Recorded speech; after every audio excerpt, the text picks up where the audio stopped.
सालेपुर अधिष्ठात्री देवी माँ साहाश्वरी पाखरे दीपदान कर जन्मदिन पालिले सालेपुर दुई टाणुआ बीजेपी नेता सालेपुर विधायक प्रार्थी अरिंदम राय और युव संगठक हिमांशु महांती तत्वावधान में अनेक महिला आज यशस्वी प्रधानमंत्री श्रीजुक्त नरेंद्र मोदी जन्मदिन उपलक्षे सालेपुर अधिष्ठात्री देवी माँ साहेश्वरी पाखरे दीप जाली तांकर दीर्घायु प्रार्थना करथिले। युव संगठक हिमांशु महांती 34 दीप जलाई। ए अवसर में सुभद्रा योजना अंतर्भुक्त होइथिबा महिला योगदान करी सुभद्रा योजना पाई बहु खुशी अनुभव करथिले। आज आम प्रिय प्रधानमंत्री श्री नरेंद्र मोदी जी 23तम जन्मवार्षिक तेणु आज दीर्घायु कामना करी आज यही पवित्र साहेश्वरी मंदिर में माँ के पाखे प्रार्थना कलु जे दीर्घायु दिंतु एवं से भारत वर्ष को जो भाव में नेतृत्व दे एक विकसित भारत एवं एक विकसित ओडिशार स्वप्न देखिं साकार करूँ। देखो से तो गवर्नमेंट लेवल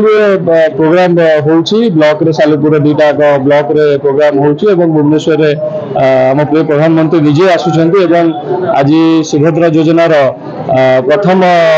शुभारंभ आज सी तार प्रोग्राम रही किंतु आमे आज सालेपुरवासी तरफ भारतीय जनता पार्टी सालेपुर तरफ आज दीर्घायु कामना करी मंदिर में पूजन रखीचु एवं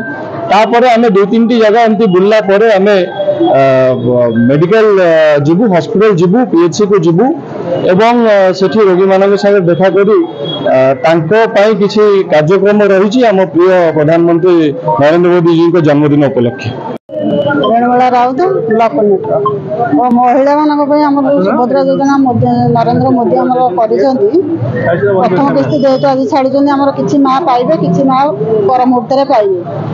सेटा केमी आगू को बैक भी न हो से बहुत कोशिश करूँ सुभद्रा टंका कि आम माँ मैंने बहुत खुशी अच्छा आगू भी आहरी खुशी हो सी निज निजे किसी रोजगारक्षम करने ये आज प्रथम माँ साहेश्वरी प्रार्थना करूँ माननीय प्रधानमंत्री नरेंद्र मोदी दीर्घायु कामना करूँ ता सहित आम सालेपुर समस्त लोक आज ठाकुर प्रार्थना करूँ दीर्घायु कामना कलु एवं सुभद्रा योजना विषय जो आज पाइबे तार माननीय प्रधानमंत्री नरेंद्र मोदी ठीक भुवनेश्वर आ खुशी रे आम समस्ते प्रफुल्लित अच्छु एवं चलचंचल अच्छी ये जो चलचंचल आज अच्छी से चलचंचल आम भावुँ समस्ते